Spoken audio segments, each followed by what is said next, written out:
ఎవరు ఎవరు నీకు చెప్పినది ఎమ్ము కాదని? ఇది ఎమ్ అని చెప్పినారా మీ టీచరు? అది కాదు నాన్న, ఇక్కడి బల్పమ్మి చెప్తా, నేను చెప్తా. ఈయన అది ఎన్ను నానా?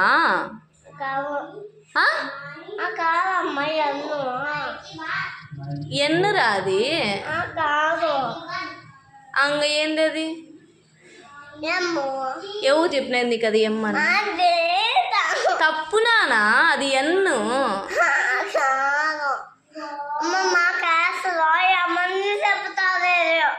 మీ క్లాస్లో ఎమ్మని చెప్తారా దాన్ని?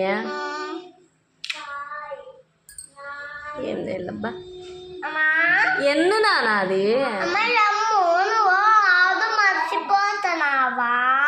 నేను కాదురా, నువ్వు మర్చిపోతున్నావు. అది ఎన్ను.